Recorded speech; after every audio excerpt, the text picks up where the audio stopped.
thousands of years, we have gazed in awe at the night sky. In watching their slow yet relentless movement across the heavens, people discovered that the changing pattern of the stars precisely matched the ebb and flow of seasons. This allowed for the development of the calendar and the rise of agriculture.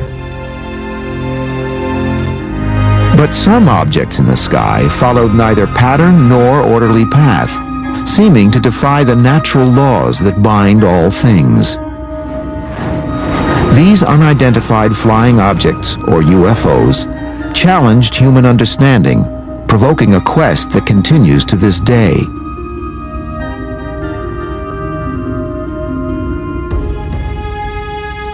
You'd have to say that UFO evidence goes back as far as man has left any records at all, because even in ancient cave art 20,000 years ago or so in France and Spain, there are objects, drawings that look like modern flying saucers. So you'd have to go back that far if you wanted to start some point in time when the first UFO report was recorded.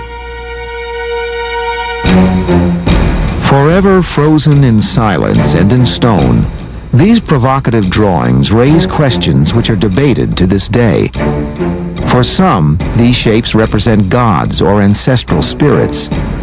But for others, they are ancient depictions of spacecraft, ancient aliens.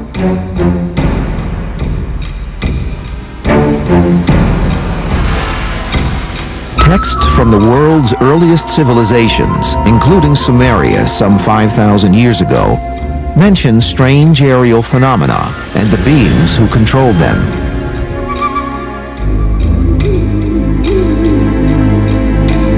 There are ancient records in which people describe different kinds of flying objects which they have seen. In some cases, the people were describing what they understood to be flying vehicles piloted by various categories of living beings. There are written accounts which describe this in great detail.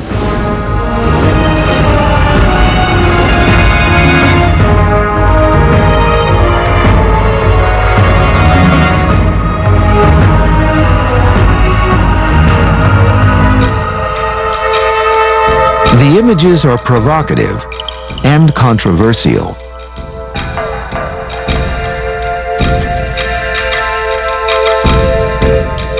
A lot relates to how you interpret the signs that we see. Is a sketch on the wall an alien in a space helmet? Is it a diving helmet? Or is it just a decorative piece of work from a science fiction writer of several thousand years ago? So the further back you go, the harder it is to interpret. Despite increasing public support for the notion that UFOs may have been visiting the Earth since the dawn of history, the scientific community is overwhelmingly skeptical about the subject. Ancient people saw weird things in the sky, and they were convinced that these were symbols of God's intentions. Their lives were controlled by the gods. And in every case that I am aware of, there is an alternate explanation. It could have been a meteor, which they didn't understand. It could have been some ball lightning. It could have been any kind of thing that was just totally unknown to primitive man, and so they always interpret these things in terms of supernatural. Despite scientific skepticism, the annals of human affairs contain many curious examples of strange objects seen in the sky. One of the earliest written records of an encounter with a UFO comes from Egypt, more than 3,500 years ago.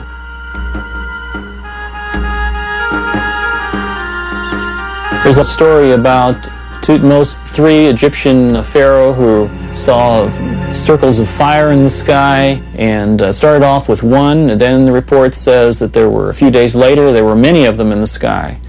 And he was so impressed that this was recorded on a papyrus and considered very momentous. In the year 22 of the third month of the winter, a circle of fire appeared in the sky. After some days, it became more numerous and shone with the brightness of the sun. extending to the very limits of the heavens. The records of Pharaoh Thutmose, 1480 BCE.